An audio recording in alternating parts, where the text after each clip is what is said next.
An absent-minded pilot forgets to refuel his plane. Halfway through the flight, he suddenly realizes he's running out of fuel. As he becomes alert to the crisis, the fuel pipe suddenly explodes, followed by a massive flurry of sparks from the engine. Seeing that the plane is about to lose control, he desperately grips the control stick, preparing for an emergency landing. Relying on the aircraft's last speck of power, he glides forward in search of a suitable landing spot. However, the airplane suddenly loses power and starts to nosedive.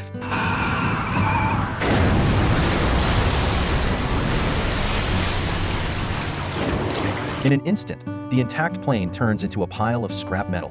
After regaining consciousness, he kicks the plane door open, repeatedly kicking the plane's flotation device in frustration. His anger comes from this being his first mistake in 12 years of flying and, most importantly, not knowing how to survive in the vast Arctic tundra, which is more than 3 times the size of Europe. The Eskimo girl on the plane simply watches him vent, saying nothing. After completely calming down, Charlie moves all the edible food from the plane to the shore and checks the map to ascertain their approximate location. Only then does the girl walk down from the plane with her luggage. Rather than approaching Charlie, she walks a distance away, takes out a fish hook and line from her bag, and begins to fish leisurely. Charlie shakes his head at the girl's action. How could she still have the mood for fishing at a time like this? What he didn't know was that his survival would soon depend on her. Charlie tries to call for help using the radio, only to find out that it has been thoroughly damaged in the crash. The girl hands the first fish she catches to Charlie, but he rejects it outright with a disgusted look. The innocent girl thinks that Charlie doesn't know how to eat it. She takes a big bite of the raw fish, a sight that Charlie finds revolting. After being rejected, the girl doesn't longer approaches him, instead choosing to watch Charlie from behind a rock. By evening, they each make a bonfire. Charlie drinks and describes their dire situation to the girl. The radio has been smashed. They can't call for help. I didn't follow my planned flight path. They won't be able to find us. After his long speech, the girl responds with nothing but silence. Good talking to you. The next day, Charlie dives into the water and, after searching for a while, finally finds the backup parts for the radio. While he is repairing it, a gust of wind blows, dropping the only backup part onto the ground, shattering it. Oh, no! Charlie angrily smashes the radio and throws it into the water. Realizing that it is tantamount to waiting for death to stay here, he looks at the map and finds a town 300 kilometers to the east. He decides to check out the place. Considering that the girl's condition isn't well, he asks her to wait for his return in the current location. Charlie leaves her half of the food and promises to send a plane to pick her up as soon as possible. The girl finally decides to speak, but in a language that Charlie doesn't understand. Through her gestures, it's clear that she wants to go with Charlie. However, he stubbornly insists on going alone. The endless tundra sight scares him, but for survival, he pushes himself and sets off in the direction of his destination. What he doesn't realize is that he is facing a hellish ordeal. The howling winds prevent him from making a fire for warmth. His rudimentary shooting skills prevent him from hunting down wild game. Starving, he can only eat cold canned food. Within 2 days, Charlie's face becomes weather-beaten. His fire source is gone as he did not secure any protection against it. The matches become useless, all damp from rain. The seemingly calm tundra is full of dangers. Charlie becomes careless and falls into a swamp. Charlie manages to claw his way out of the swamp, only to find his gun has fallen into the mud. He goes back in to retrieve it, but upon finally finding the gun, he realizes that his magazine has disappeared. Charlie stares in disbelief, his eyes filled with despair. Angrily, he stands up and violently throws the gun on the ground. Now he's with no fire or bullets. He, a modern man, is virtually crippled. Caught in the heavy rain, he has no shelter and can only curl up in his sleeping bag, miserably eating canned food. During the night, Charlie tosses and turns in the soaking wet sleeping bag, unable to sleep. He plans to devise a strategy once dawn arrives. However, as soon as he opens his eyes the next day, he sees the most horrifying scene of his life. The rainfall has plagues of mosquitoes swarming the vast wilderness, and an unprepared Charlie has turned into an all-you-can-eat feast for them. Charlie smacks himself incessantly, jumping up like a madman. He takes off his jacket intending to swat the mosquitoes, but it proves fruitless. He quickly climbs a small hill, hoping the situation might be better elsewhere, but is completely astounded to find that it is the same everywhere. In his panicked state, he accidentally rolls down from the top of the hill and, unfortunately, blacks out after landing headfirst on the ground. In an instant, countless mosquitoes attempt to engulf Charlie. He remains unconscious as the swarm of mosquitoes besieges him for an entire day until the morning sunlight blankets the earth and little white flowers bloom in the harsh cold. Charlie is still lying motionless on the grass. A light breeze stirs the grass, causing the tiny flower petals to flutter against his fingertips and cheeks. Soon, a figure emerges by his side. It's the Inuit girl. She gathers moss from the waterside, removing Charlie's worn-out socks to expose feet blistered from a long journey. She gently applies the moss to Charlie's injured feet and tightly wraps them in cotton, a traditional Inuit healing practice. She then smears herbs onto the mosquito bites on Charlie's face and uses her flint to light a fire, providing Charlie with warmth. After a day and night of recuperating, Charlie finally awakens from his unconscious state, and the wounds inflicted by the mosquito bites have significantly healed. Confused by the bonfire and strange bandages on his feet, he is about to question when the girl returns, carrying a bundle of firewood. Seeing that Charlie is awake, the girl quickly instructs him to rest. Did you follow me here? Sleep. Did you walk here? Sleep. It's only then that Charlie learns the girl knows a little English. As he tries to ask more questions, he becomes distracted by a bowl of hot meat soup. After days of hunger, Charlie finally gets to consume something warm. He accidentally notices scars on the girl's wrist but feels too awkward to ask directly, choosing instead to express his gratitude for the soup. Charlie hungrily devours the meat from the can, curious about what it is. Noticing his confusion, the girl attempts to explain it to him through gestures. When he still doesn't understand, she uses a fur pelt to mimic the action. To Charlie's surprise, the girl is not only adept at fishing but also an excellent hunter. Seeing the girl's incessant coughing, Charlie feels guilty for not knowing the name of his savior. The girl hurriedly presents a government-issued number. Charlie clarifies, "I want to know your name." Kanala. Krana, a kind and beautiful name. For the first time, Charlie greets her sincerely. Nice to meet you. He recalls their first not-so-pleasant encounter. That day, Charlie had arrived at the drop-off location as agreed. 2 Inuit men had voluntarily helped unload goods from the plane. Charlie expressed his gratitude and was about to leave when one of the men invited him into their tent. Charlie assumed the man wanted to trade furs with him. However, when he excitedly lifted the tent's flap, he saw Krana continuously coughing with blood at the corner of her mouth. Charlie quickly stood up, taking a step back as if avoiding the plague, recognizing these as classic symptoms of tuberculosis. Charlie indicates that he can't help her, but the man hopes he could take Krana to a hospital. Charlie doesn't want to alter his route for Krana and stands up to depart. Swiftly, the man catches up with him, presenting 2 valuable walrus tusks, hoping that Charlie could assist the girl. Seeing the tusks, Charlie, having a soft spot for gains, finally agrees. Before leaving, Charlie informs the man that he might be able to see Krana at the hospital by spring. Subsequently, Charlie and Krana start their journey towards the hospital. It's an unfamiliar route to Charlie, who, aiming to earn some extra money, didn't inform the company of his changed path.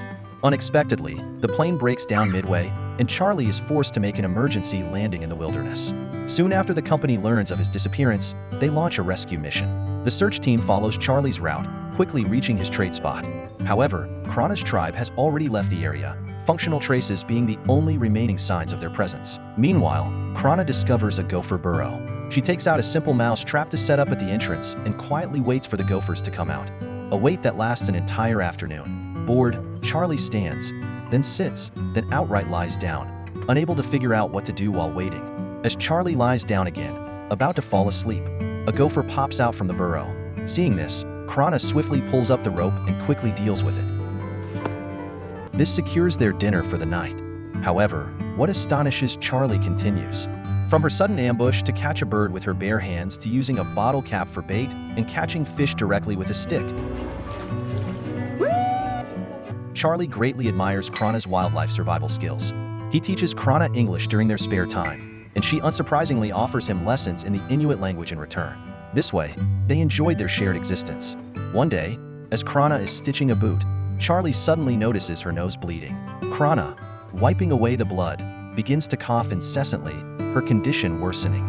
Learning that she has been stitching boots for him despite her illness, upon seeing the sewing needle in her hand, and then noticing the scar on her wrist, Charlie experiences a whirlpool of emotions like never before. As night falls, Krana begins to cough again, curling up and crying helplessly. Charlie, too worried to sleep, sits up. The search and rescue mission continues, but the silent wilderness gives them no glimmer of hope. Although Charlie's friend isn't ready to give up, the bald pilot doesn't want to carry on. He believes Charlie is already dead, and the instructions to find him are merely an attempt by their boss to ease his conscience. While fishing, Charlie suddenly hears the sound of an airplane, but the thick clouds above prevent him from spotting it. Charlie contemplates returning to their crash site. If the rescuers have extended their search this far, they might have already discovered the plane wreckage and his distress signal. He begins to regret having left the plane. Krana helps him put on the boots she's sewn. Then, to Charlie's surprise, she pushes him into the water. Dumbfounded, Charlie cannot believe that the handmade boots are waterproof. Ecstatic, he bounces around in the water, playfully splashing Krana. Once ready, the the pair set off towards the crash site. Before long, Charlie ends up carrying Krana's luggage without realizing it. Together, they climb over a series of hills, watch hunting packs of wolves, move towards the golden sunset, walk by the shimmering water, and greet the hopeful tomorrow. They chat, laugh, sing, and play around together. Meanwhile, after 3 weeks of continued search with no signs found, the company reluctantly declares the search operation over. During one of their breaks, Charlie suddenly notices something blinking in the distance. As they approach, they find it to be the reflection from a pair of broken sunglasses next to a completely disintegrated airplane. Charlie finds numerous useful objects in the wreckage, including a functional hunting rifle, which brings him immense joy. This signifies easier hunts in their future. However, Krana isn't just unwilling to help, but she also isolates herself, not even wanting to glance at Charlie. This behavior confuses him greatly. Did you at least look at me? Talking to you! And yet, Krana remains unmoved. While Charlie contemplates digging a hole to bury the pilot, Krana places stones beside the body. This happens to be an Inuit burial ritual. Seeing Krana's actions, Charlie lends a helping hand. Still, he's bemused when she returns all the tools he had collected to the dead pilot. Despite not understanding her actions, Charlie eventually concedes to her ways and puts the hunting rifle among the pilot's belongings as well. After this, Krana forgives Charlie. Her actions stem from an Inuit belief that the deceased travels to another world to hunt and thus needs their hunting tools. I see. Charlie's understanding of Krana deepens. Following a few more days of tiring journey, they finally return to their original location. Excited, Charlie runs ahead to inspect the area only to find it unchanged. Unbeknownst to him, the rescues team hasn't discovered this place yet. His high hopes lead to disappointment once again.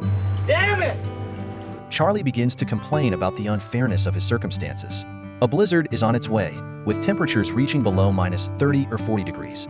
Without any stored food, they'll surely die. He vents out his frustration by relentlessly hitting the airplane wreckage until he's tired and collapses into the freezing water. Krana, standing afar, silently observes it all. As the days pass, Charlie gradually loses hope. However, Krana makes sure to bring him food daily, but not always is this appreciated by Charlie. I said leave me. Massive gray clouds are gathering, a sign of the impending weather change, and Krana seizes the opportunity to pile stones into towers. Winter is nearing, and temperatures are steadily dropping. One day, Krana wakes Charlie from his sleep and instructs him to grab his weapon. They hide behind the rock towers, and only then does Charlie notice a large herd of migrating reindeer in the distance. The dense fog proves advantageous to them. They divide and ambush the deer from different spots. Suddenly, Krana attacks the deer, steering them towards Charlie. The deer interpret the rock towers as humans and dare not move forward. In this manner, Charlie and Krana, along with the rock towers, trap the deer into an enclosure. Krana had been preparing for this day all along. Charlie swiftly takes up his weapon, ready to battle. He brings down 1 deer, 2 deer, but then notices Krana collapsed on the ground. Upon seeing her condition, Charlie rushes to her, but Krana pushes the weapon back to him, urging him to continue the hunt. Such opportunities only come once, and they need enough game to survive the harsh Arctic winter. Mustering his last bit of strength, Charlie takes down the final deer. After a brief rest, he and Krana hastily proceed to process their spoils. Krana offers a piece of raw meat to Charlie who, Pretty good. after their recent struggles, has fully adapted to this primitive lifestyle. As Charlie looks at their bountiful prey, his mind wanders back to the days of enjoying grilled meat in the city. However, the situation for Krana seems to be grim. Charlie covers her with a coat only to find out that Krana is feverish. He drapes an additional fur over her and holds her tightly from behind.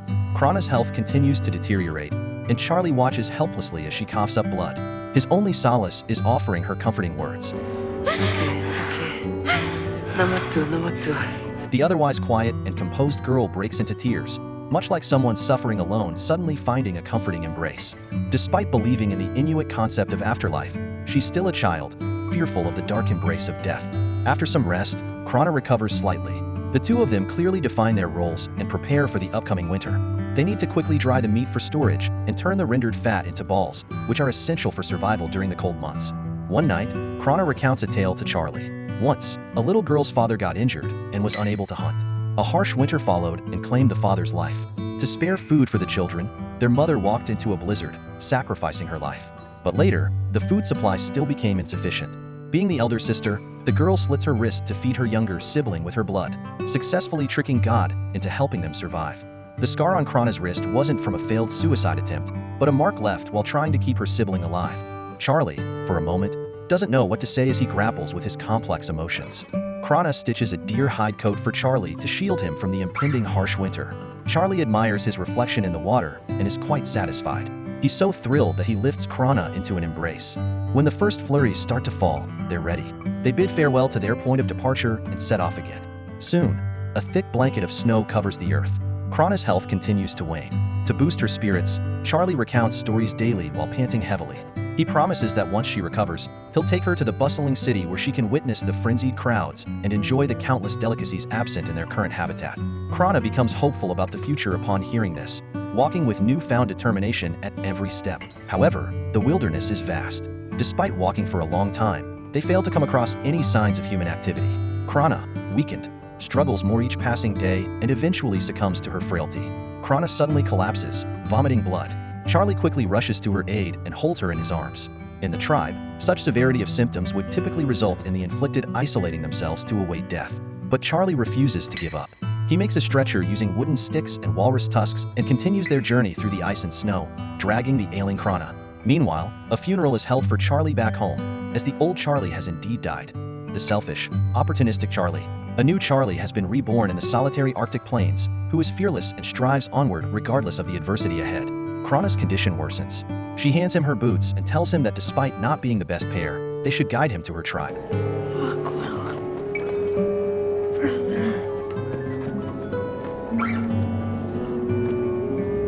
Conscious of her imminent demise, an impotent Charlie can do nothing but weep. One morning, Charlie discovers that Krana is gone. All that's left behind is a trail of her footprints, which Charlie hurriedly follows. However, the remnants of her footprints soon get concealed by the snow. He cries out Krana's name but receives no response. Gazing at the boundless snow field, Charlie's eyes well up with sorrow. Krana had known that Charlie would insist on taking her along, and with her last breath, she managed to help him survive. Unable to find her body, Charlie collects stones to construct a memorial in her honor. He leaves all of Krana's tools at the site, including the valuable walrus tusks. Carrying forth Krana's hopes and beliefs, Charlie continues his journey. His perseverance pays off when he finally finds Krana's tribe just before the onset of a snowstorm. He stops a short distance from the tribe, uncertain if they would accept him. Only when he sees the tribesfolk walking towards him does he step forward to meet them halfway. The Snow Walker is a Canadian adventure film released in 2003, directed by Charles Martin Smith and starring Barry Pepper and Annabella Pugatuk. Throughout the journey, Krana suffers from a persistent cough, but she never gives up. This resilient community can survive in any part of the Arctic by relying on nature itself. At first, Charlie finds it disgusting when Krana eats raw fish. But later, as he hunts with Krana in the severe winter weather, after catching a deer, he finds the raw meat to be the most delicious dish he's ever had. Charlie finds many useful tools in the wreckage of the plane and considers it a serendipitous windfall. However, Krana sees it as a desecration of the dead and remains silent. In the end, Charlie gives up his claim, buries the pilot, and returns all the collected items. Therefore, it's clear that the various plot scenarios set up by the director aim not only to immerse the audience in the characters' adventures, but also to stimulate thoughtful reflections. Is a seemingly primitive, uncivilized culture genuinely backward? Is an apparently superior, advanced civilization truly superior? The director doesn't provide any responses, but simply presents the relevant fragments, allowing the audience to form their own interpretations, contemplating how humans and nature can achieve harmony. While the film is aesthetically appealing, showcasing the beauty of nature's brutality, man's insignificance, and the glory of human nature. From the moment Charlie abandons the walrus tusk, he frees himself from a profit-driven mindset. It's a tale of redemption. The union of a restless life and a tenacious, tranquil life creates a beautiful spark. It's like the aurora in the sky, giving the purest praise to life. When people return to their most elemental exploration of life, everything else becomes superfluous. Only by moving forward can one find the hope of life.